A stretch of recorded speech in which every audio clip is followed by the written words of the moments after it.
ये दुनिया का वो पहला देश है जहां लोग अपने घर बैठे बैठे इंटरनेट से चुनाव में वोट करते हैं। यहाँ तक कि विदेशी लोग भी ई रेजिडेंसी लेकर यहाँ पर कंपनी चला सकते हैं, वो भी बिना इस देश में पहुँचे। ये देश 700 सालों तक जर्मन, डेनिश, स्वीडिश और फिर सोवियत यूनियन का शासन झेल चुका है। साल 1991 में इसे आजादी मिली और उसके बाद इस देश ने बिजली की रफ्तार से तरक्की करी है। मशहूर वीडियो कॉलिंग ऐप स्काइप यहीं पर बनाई गई थी, इसीलिए इसे डिजिटल नेशन भी कहा जाता है। ये प्राकृतिक रूप से बेहद सुंदर देश है। यहाँ 2000 से ज्यादा द्वीप, 50% जमीन पर जंगल और सैकड़ों दलदल मौजूद हैं। ये यूरोप के सबसे चपटे देशों में से एक है। यहाँ पहाड़ लगभग ना के बराबर हैं। इस देश के लोग कम बोलते हैं, ज्यादा प्राइवेट रहते हैं, दिखावे से दूर। लेकिन अगर इनका भरोसा जीत लिया जाए तो ये बहुत ही वफादार दोस्त बनते हैं। यहाँ चुप रहना असभ्यता नहीं बल्कि सम्मान माना जाता है। बाल्टिक सागर का शांत किनारा इसे और सुंदर बनाता है। रहने के लिहाज से ये देश बहुत ही सुंदर और सुरक्षित भी है। आपको जानकर हैरानी होगी कि यहाँ बहुत सी महिलाओं को शादी के लिए पुरुष मिलते ही नहीं। इसके पीछे की वजह एक तो ये है कि यहाँ आबादी बढ़ ही नहीं रही। दूसरा, जो यहाँ के पुरुष हैं वो दूसरे देशों में काम करने, पढ़ने या फिर बिजनेस करने चले जाते हैं, जिस वजह से पीछे रह जाती हैं कुंवारी महिलाएं। यहाँ की कई महिलाएं तो शादी करने के लिए अपने पड़ोस के देशों में जाती हैं या फिर किसी ऐप के जरिए अपना जीवन साथी ढूंढती हैं ताकि वो अपनी जिंदगी उसके साथ बिता सकें। ये शांत रहती हैं, कम बोलती हैं और इन्हें सादगी से जीना पसंद है। ये बहुत ही छोटा खूबसूरत देश है इस्टोनिया। इस वीडियो में हम इस देश को करीब से जानेंगे। यहाँ के लोगों का जीवन, देश का इतिहास, लोगों का खान पान, भूगोल, भाषा, करेंसी, कुछ हैरान करने वाली बातें और देखेंगे कुछ बहुत ही पुरानी और घूमने लायक जगहों को भी। लेकिन अगर आप इस वीडियो को एक प्यारा सा लाइक देंगे और चैनल को सब्सक्राइब करेंगे तो हमारी मेहनत सफल रहेगी। ये है इस्टोनिया।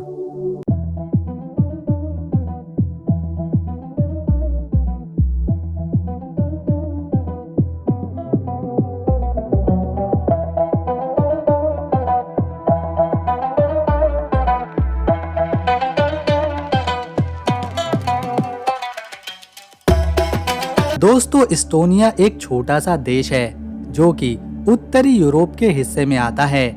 इसके एक तरफ बाल्टिक सागर लगता है, दक्षिण दिशा में लातविया इसका पड़ोसी देश है, तो पूर्व दिशा में रूस इसका पड़ोसी देश बनता है।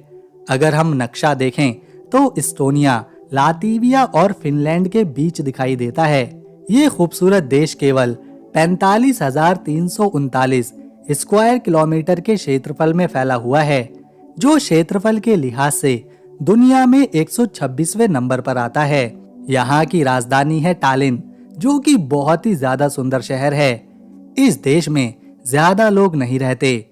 यहाँ की आबादी महज 13 लाख ही है और इससे ज्यादा लोग तो भारत के सबसे छोटे राज्य यानी के गोवा में रहते हैं। यहाँ के ज्यादातर लोग ईसाई हैं।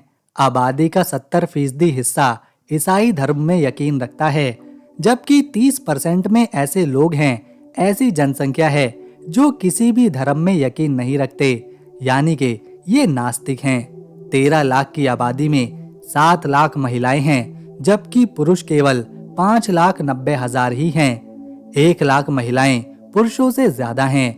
पिछले कुछ बीते सालों में यहाँ आबादी तेजी के साथ कम हो रही है।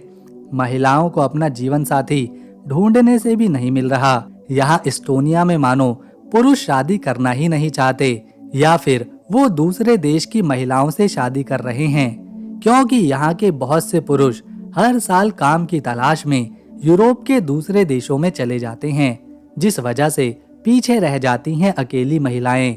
इस्टोनिया में 30 से 40 साल की महिलाओं की संख्या सबसे ज्यादा है। यहाँ लगभग 3 लाख महिलाएं उम्र के इस पड़ाव पर हैं, लेकिन अभी तक भी उनकी शादी नहीं हुई। इनमें से ज्यादातर महिलाओं को अकेला ही रहना पड़ रहा है।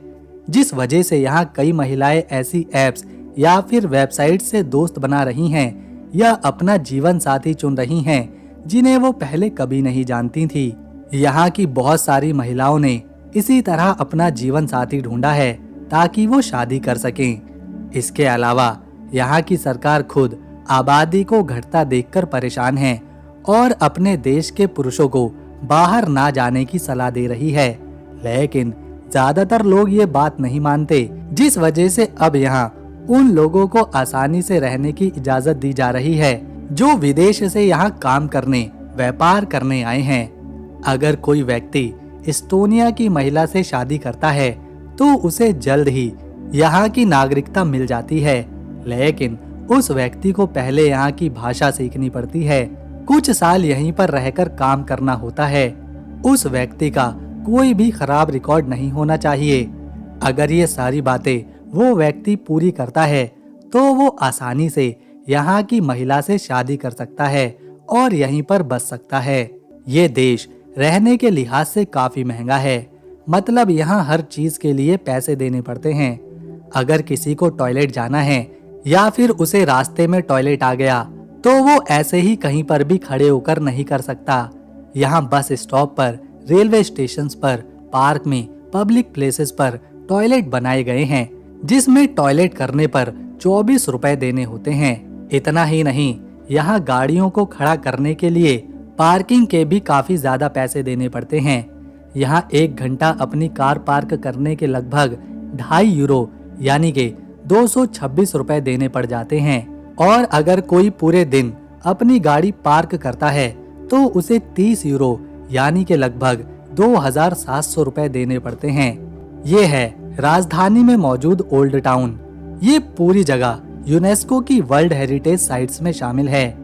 इस ओल्ड टाउन को 13वीं शताब्दी से 16वीं शताब्दी के बीच बसाया गया था। यहाँ की इमारतों में गॉथिक आर्किटेक्ट, बरूक आर्किटेक्ट और रिनेसेंस डिजाइन देखने को मिलता है। यहाँ की गलियों को छोटे छोटे गोल पत्थरों से बनाया गया है जो देखने में काफी सुंदर लगती हैं। इस तरह की गलियों में पैदल चलने पर लगता है कि हम बहुत पुराने जमाने की सीढ़ियों पर चल रहे हों।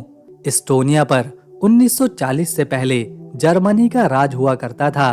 फिर 24 फरवरी 1918 को इस देश को जर्मनी की गुलामी से आजादी मिली, लेकिन कुछ समय बाद यानी कि 1940 में रूस ने यहाँ पर कब्जा कर लिया, और जब साल 1991 में सोवियत संघ टूटा तो एस्टोनिया को फिर से 20 अगस्त 1991 में दूसरी बार आजादी मिली।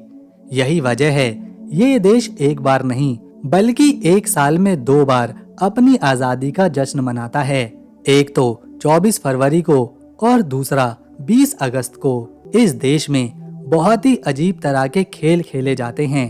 उन्हीं में से एक है पत्नी को अपने कंधे पर उठाकर दौड़ने की रेस।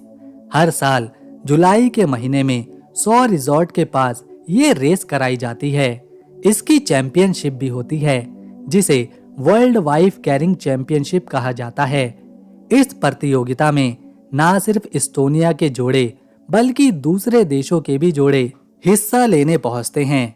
इसमें पति को अपनी पत्नी को कंधे पर उठा करके एक तय दूरी तक दौड़कर रेस जीतनी होती है। बीच में पत्नी कंधे से नीचे गिरनी नहीं चाहिए। जो जोड़ा ऐसा सबसे पहले करता है और लाइन को क्रॉस कर जाता है वो ये रेस जीत जाता है।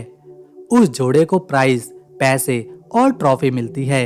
ये खेल रिश्तों को गहरा बनाने और एक दूसरे पर भरोसा दिखाने का प्रतीक माना जाता है, जो कि एस्टोनिया में बहुत ज्यादा प्रसिद्ध है।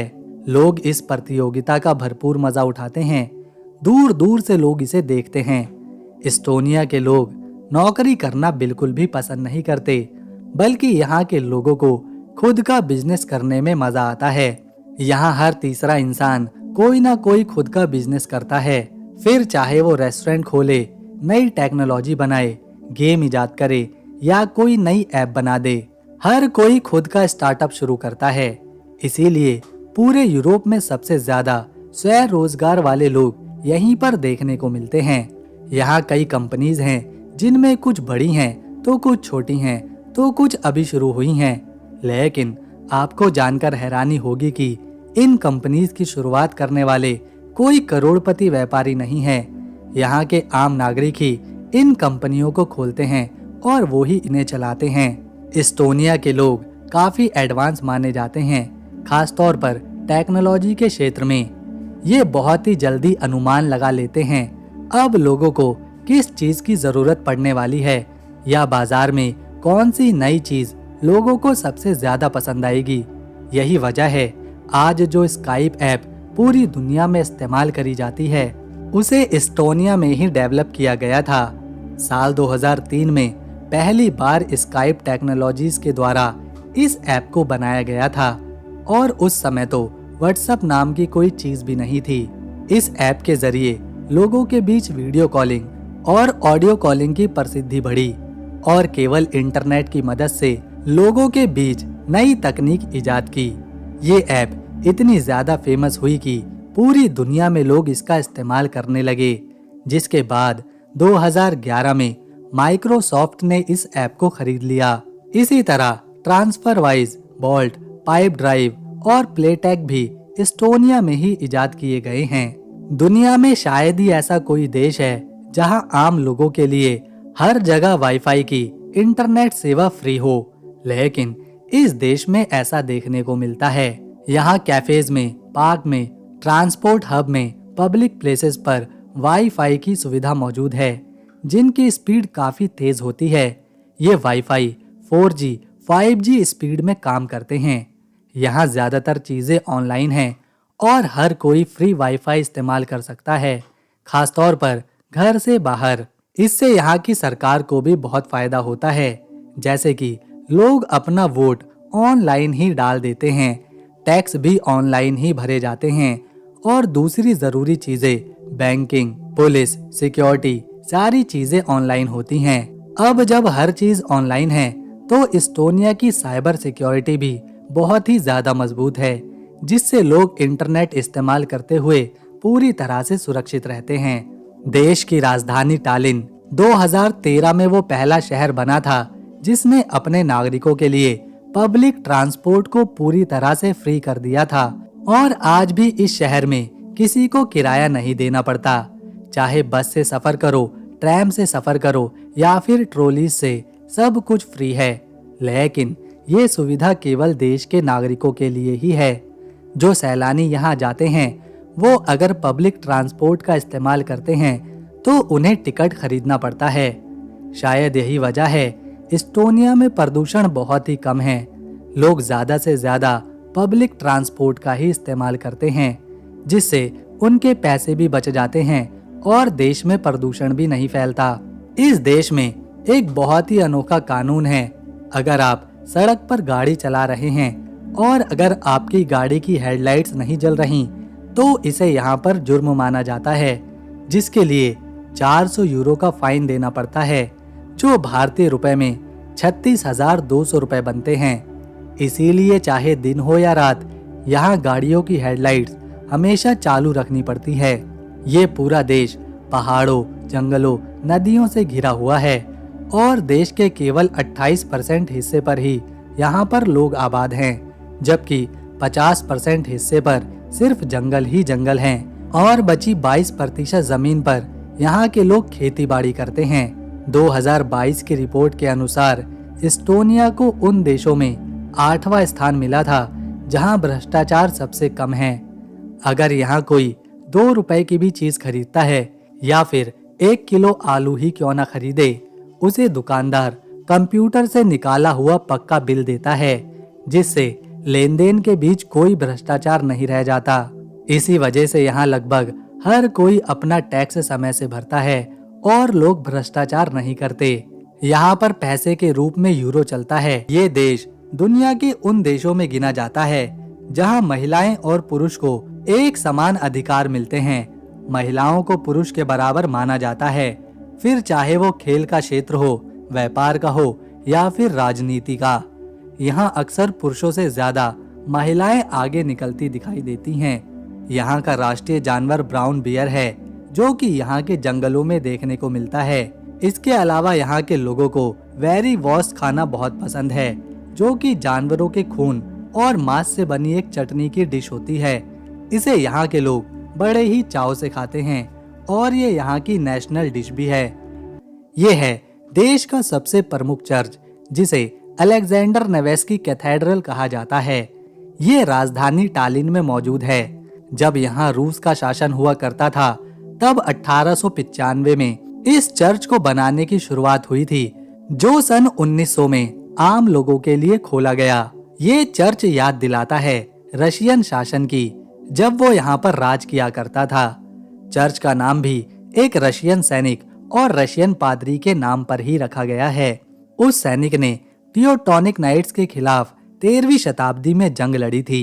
चर्च का गुंबद दूर से ही दिखाई देता है, जो काफी बड़ा और भारी है। हर साल हजारों लोग इस चर्च को देखते हैं।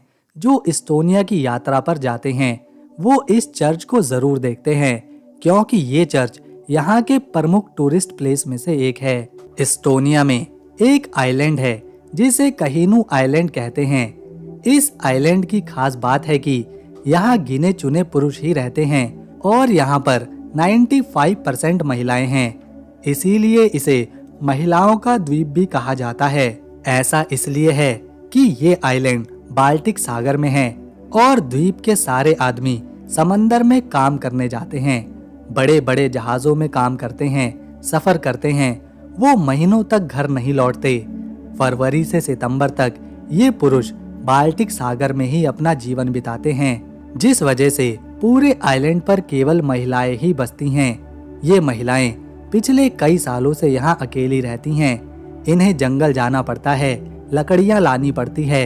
ये अपने बच्चे अकेले ही बड़ा करती हैं। घर के कामकाज से लेकर बाहर के भी सारे काम इन्हीं महिलाओं को अकेले करने पड़ते हैं। यहाँ की सभी महिलाओं के पास मोटर बाइक है, जिसका इस्तेमाल ये समय बचाने के लिए करती हैं। आइलैंड की मुखिया भी महिलाएं ही बनती हैं। यहाँ पुरुषों का कोई रोल नहीं, इसीलिए इसे महिलाओं का आइलैंड भी कहा जाता है। अगर यहाँ पर कोई मर जाता है तो उसका अंतिम संस्कार की क्रिया भी ये महिलाएं खुद करती हैं। आइलैंड की सुंदरता और यहाँ की महिलाओं की संस्कृति की वजह से यूनेस्को ने इसे अपनी सूची में जगह दी है। अगर यहाँ कोई जोड़ा बच्चे को जन्म देता है तो यहाँ गर्भवती महिला का सारा खर्चा सरकार खुद उठाती है। बच्चे के जन्म के बाद उनकी देखरेख के लिए माता पिता को हर महीने 60 यूरो यानी के लगभग 5,500 रुपए दिए जाते हैं। बच्चे की देखभाल माँ अच्छे से कर सके, उसके लिए उसे 140 दिन की छुट्टियां अलग से मिलती हैं। पिता को 30 दिन की छुट्टियां दी जाती हैं और इन छुट्टियों के बदले उनकी सैलरी नहीं काटी जाती, बल्कि उन्हें उन छुट्टियों के बदले अलग से पैसे दिए जाते हैं।